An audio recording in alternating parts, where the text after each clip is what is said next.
नमस्कार बंधुगण, आज अध्याय को आपण मानक समस्त को स्वागत। गत अध्याय आमे मनस्तात्विक परामर्श विषय जहाँ आलोचना करथिले ताकू आपण माने आदर करिसंती, भल पाइचंती, देखिचंती एते मात्रा रे, सेति पई आपण मानक अनेक अनेक धन्यवाद। आपण मानक भितरु अनेक मध्य किछि प्रश्न पचारिचंती, अधिक जानिबा पई चाहिचंती। विशेष करी आपण माने पचारिचंती जे स्थानीय स्तर रे याको नेकि आमे कोन करि परिबा, से विषय आमे किछि आलोचना करिबा आज अध्याय रे। एथिपाई आपणको आगरे मु तीनोटी कथा कहबा पई चाहिबी। प्रथम कथाटी हला जे जेतेबेले आमर शरीर असुस्थ हुए सेतेबेले आमे डाक्तरंक पाखकु जाऊ चिकित्सा पाई। ठीक सेमिति आमर जेतेबेले मन असुस्थ हुए सेथिपाई मध्य आमे विशेषज्ञक पाखकु जिबार आवश्यकता रहिछि, किंतु याकु नै सचेतनतार अभावरु अनेके से भली अनुभव करुथिले भी जानती नहीं। तेणु अधिकरु अधिक स्थानीय स्तर रे आमे सचेतनता सृष्टि करिवार आवश्यकता रहिछि। जेपरिकी जेतेबेले केही भी निजकू मानसिक स्तर रे चापग्रस्त अनुभव करुचंती, अवसादग्रस्त अनुभव करुचंती, तांकु आमे चिन्हट करि परिबा बा से निजे मध्य अनुभव करि परिबे एवं उपयुक्त परामर्श पई विशेषज्ञक पाखकु जिवे। आपण एठी पचारि पारिबे जे आमे ए विषय रे चिन्हट किपरि करिबा, हमर से भली दक्षता अछि कि। यह ही मोर द्वितीय प्रस्ताव जे अधिकांश भाव रे आमे देखु हमर अंगनवाड़ी कर्मी माने, हमर शिक्षक माने पिला मानक सहित विशेष मात्रा रे जड़ित हुवंती। अंगनवाड़ी कर्मी माने अद्विका माध्यम रे हमर किशोर किशोरी मानक सहित संपृक्त होतुवा बेले शिक्षक माने प्राय विद्यालय को आसुवा सब पिलांकु देखंती, बुझंती, तांकर व्यवहार प्रति अवगत हुवंती।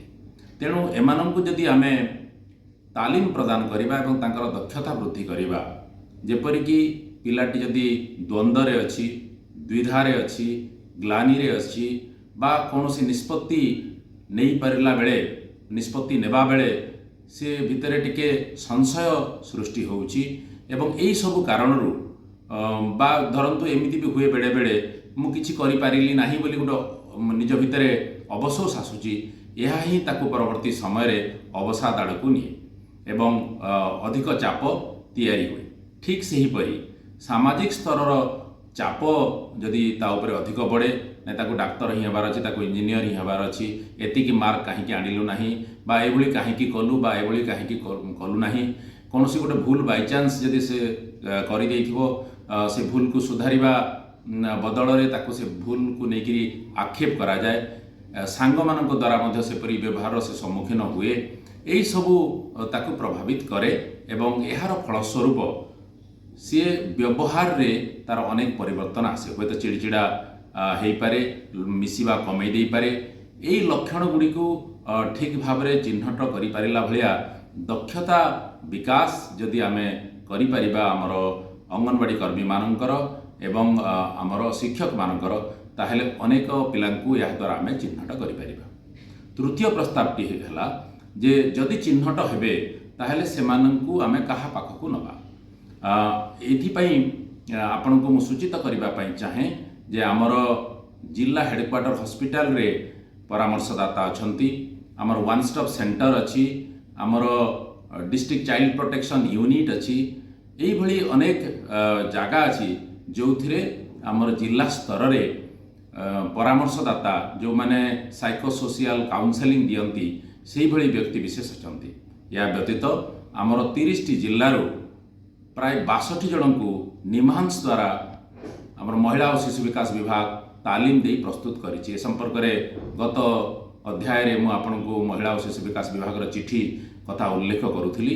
यदि आपण मानकु काहाकु ए चिठी रो आवश्यकता रहिछि मते तळे कमेंट रे आपणकर ईमेल आईडी पठांतु एवं मु आपण मानकु ए चिठी पठे दे परिबी।